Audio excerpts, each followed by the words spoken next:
नाशिक तसं थंड हवेचं ठिकाण, मात्र सध्या नाशिकचं वातावरण चांगलंच गरम झालं आहे। एक तर उन्हाने असेल किंवा दुसरं राजकीय असेल। लोकसभेची रणधुमाळी सुरू आहे आणि या रणधुमाळीमध्ये नाशिक हे चर्चेचं आणि मध्यबिंदू असं केंद्र ठरलं। नमस्कार, मी किरण नाईक आणि तुम्ही बघत आहात लोकमत हवा कुणाची। आपल्यासोबत विद्यमान खासदार गोडसे साहेब। आपण लोकमतमध्ये आपलं स्वागत।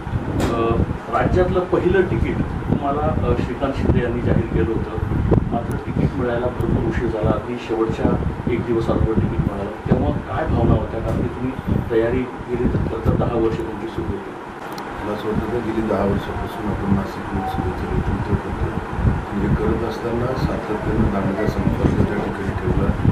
छोटे मोठे विकास कामांसोबत नाशिकच्या सर्वांगीण विकासासाठी लागणारा खऱ्या अर्थानं मोठमोठे प्रकल्प जे काही आहेत त्यासाठी प्रयत्न केले। अनेक कामांना यश देखील आलं आणि मग साहजिक अपेक्षा होती का आपल्याला उमेदवारी ज्यावेळेस श्रीकांत शिंदेनी त्या ठिकाणी जाहीर केली आणि त्यानंतर अधिकृत मिळण्यासाठी जो काही वेळ लागला, तर मला असं वाटतं का महाराष्ट्राची नाशिकची निवडणूक ही शेवटच्या टप्प्यामध्ये होती। इतर पहिला दुसरा तिसरा टप्प्यामध्ये उमेदवार जाहीर करणं, त्याच्या माघारी घेणं, त्यांचं नियोजन करणं यामध्ये अधिक वेळ त्या ठिकाणी गेला। परंतु याच दरम्यान आपण इच्छुक उमेदवार म्हणून सातत्यानं लोकसंपर्क, भेटीगाठी, आमची प्रचार यंत्रणा सुरू होती आणि त्यामुळं मला असं वाटतं का आजही जर आपण बघितलं तर प्रचार यंत्रणेमध्ये अतिशय नियोजनबद्ध काम या ठिकाणी सुरू आहे। खरं तर तुम्ही 10 वर्षामध्ये नाशिक जिल्ह्यामध्ये विकास कामाचा धडाका लावला आणि त्याच बेसवर आपल्याला तिकीट जाहीर झालं। प्रामुख्याने नाशिककरांना जी महत्त्वाची जी कामं होती अशी ती कोणती होती, याचं कारण असं आहे किंवा त्याच बेसवर आपल्याला हे तिकीट जे आहे ते जाहीर झालं जसं तुम्ही सांगितलं? आपल्याला 100 एकरमध्ये इलेक्ट्रिकल टेस्टिंग लॅब, व्हील रिपेअरचा कारखाना, त्यानंतर कोच मेंटेनन्स फॅक्टरी, त्यानंतर द्वारका ते दत्त मंदिर के वाघ ते जत्रा उड्डाणपूल, विमानसेवा, नाशिक पुणा रेल्वे, नाशिकची metro, UPSC centre, net exam centre, अभियांत्रिकी पूर्व परीक्षा, वारकऱ्यांचं जे संत निवृत्तीनाथ महाराज मंदिर आहे त्यासाठी त्यांच्या जीर्णोद्धारासाठी 15 कोटी रुपये, असे अनेक कामं। सेंट्रल गव्हर्नमेंट हेल्थ स्कीम, 26,000 कुटुंब आहे, तर त्यांच्यासाठी इथं वेलनेस सेंटर या ठिकाणी ओपन केलं। त्यानंतर या ठिकाणी अनेक वर्षांपासून कारखाने बंद पडले होते, ते कारखाने या ठिकाणी सुरू केले। असे अनेक कामं, इंदिरानगरचा बोगदा, राणेनगर बोगदा, जे बॉटलनेक्स होते शहरातल्या ट्रॅफिकचे ते देखील त्या ठिकाणी हे झाले। त्यानंतर आपला नाशिक मुंबई जो 6 लेनचा कॉन्क्रीट रोड समृद्धीपर्यंत त्याला मान्यता मिळाली। असे अनेक म्हणजे रोड इन्फ्रास्ट्रक्चर असेल, कनेक्टिव्हिटी असेल आणि इंडस्ट्रियल डेव्हलपमेंट असेल, यासाठी आपण सातत्यानं प्रयत्न केले। सिपेटसारखी संस्था आहे, central institute of petrochemical engineering technology, ती देखील शेवटच्या टप्प्यामध्ये 2000 विद्यार्थ्यांना प्रशिक्षणाबरोबर 100% प्लेसमेंट त्या ठिकाणी मिळणार।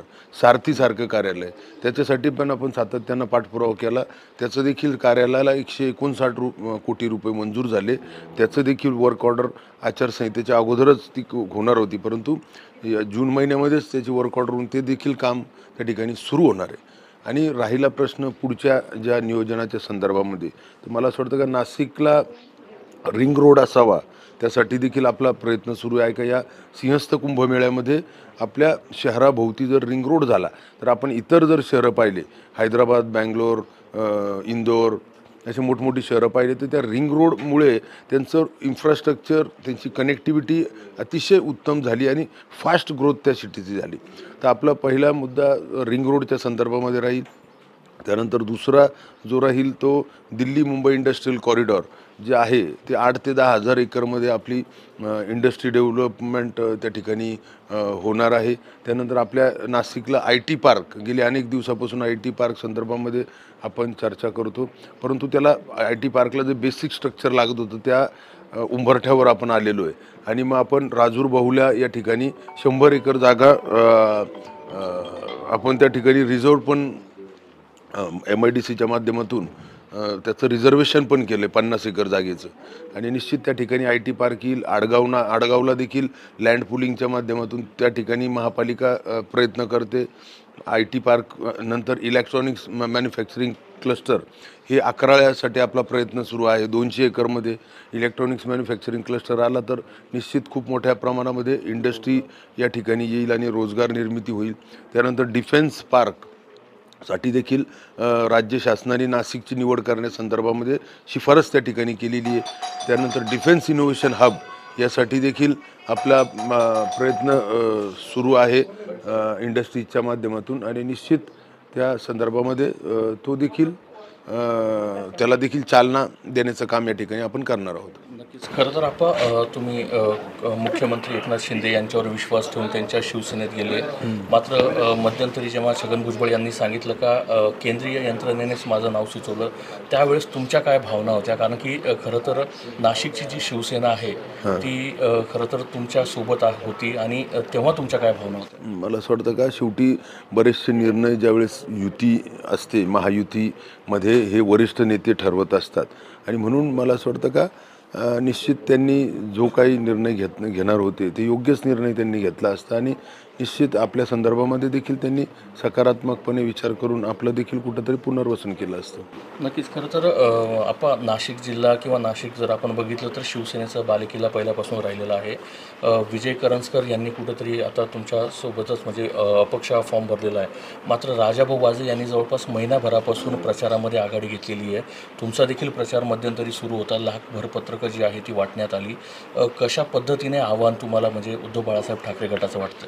मला असं वाटतं का नाशिक हे वैचारिक विचाराचे सर्व मतदार आहे आणि त्यांना डेव्हलपमेंट शेवटी आज आपण एक अशा टप्प्यावरती आलेलो आहे नाशिक का ह्या 5 वर्ष अत्यंत महत्त्वाची आहे या नाशिकच्या डेव्हलपमेंट संदर्भामध्ये आणि म्हणून आपल्याला योग्य माणूस निवडला गेला पाहिजे ज्याच्याकडं विकासाची दृष्टी आहे विकास होण्यासाठी संदर्भामध्ये म्हणून मला असं वाटतं का निश्चित आणि जी काही आपण कामं या अगोदर केली आणि जे काही लोकसंपर्क या ठिकाणी ठेवला आहे आपण सर्वच 6ही विधानसभेमध्ये गरिबापासून तर श्रीमंतपर्यंत रिक्षावाल्यापासून तर इंडस्ट्रियलिस्टपर्यंत त्यानंतर आपण कधी कुठली जातपात बघितली नाही आपण कुठला पक्ष कधी बघितला नाही. लोकप्रतिनिधी झाल्यानंतर सातत्यानं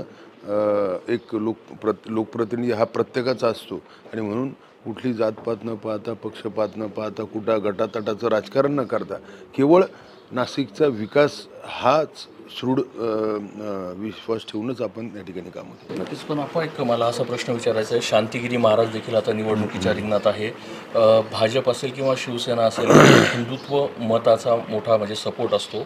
मात्र शांतिगिरी महाराज यांच्या निमित्ताने कुठेतरी हिंदुत्व मत जे आहे ते डिवाईड होणार नाही का? कारण की जर आपण बघितलं तर वंचितचे करण गायकर देखील आहेत तर कुठंतरी जे समाजाचे मतदान आहे ते देखील डिवाईड होणार नाही का असं आपल्याला काय वाटतं? म्हणजे आपली जिंकण्याची काय आपल्याला शाश्वती वाटते? कारण की मतांचं डिव्हिजेशन जे आहे ते मोठ्या प्रमाणात होतं. मला असं वाटतं का शांतिगिरी महाराजांसंदर्भामध्ये आपण त्यांचा सन्मानच करतो आणि मला असं वाटतं का त्यांचा देखील एकच उद्देश आहे की आपण आल्यानंतर अंजनेरीसारखा जसं रामाचं मंदिर त्या ठिकाणी झालं तर अंजनेरीचा देखील विकास त्या ठिकाणी व्हायला पाहिजे. हे आपण देखील यासाठी सातत्यानं प्रयत्न केले. 60 फुटी रोड संदर्भात असो किंवा रोपवे असो तर मला असं वाटतं का निश्चित त्यांची त्या संदर्भामध्ये त्यांची मनधरणी करण्याचं काम या ठिकाणी आमचे सर्वच ज्येष्ठ नेते त्या ठिकाणी करत आहेत. एक शेवटचा प्रश्न. मोदी सरकार परत एकदा सत्तेत येण्यासाठी काय तुमचं विजन असेल आणि काय तुमचं आव्हान असेल नागरिकांसाठी? मी सर्वच नागरिकांना या ठिकाणी आव्हान करेल का प्रथमतः आपण सर्वांनी आपलं मत त्या ठिकाणी नोंदवावं.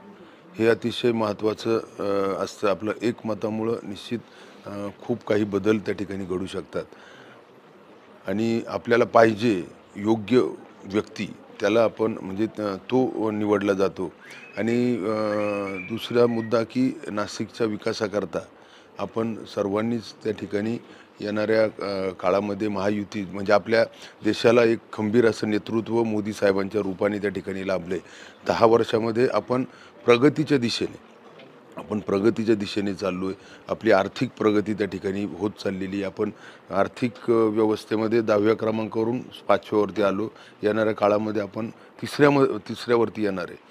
त्यानंतर आपल्याकडं एक खंबीर नेतृत्व आहे की आपल्या देशाला लागून जे देश आहे त्यांची विल्हेवाट लागली, परंतु आज करोनाच्या काळानंतर त्यांची आर्थिक स्थिती बिघडली, परंतु आजही आपण आर्थिक परिस्थिती आपण प्रगतीकडेच चाललो आहे. आणि म्हणून आपल्या देशाकडं कुणी म्हणजे वाकडी नजर करून पाहणार नाही असं नेतृत्व आपल्या देशाला मिळालं.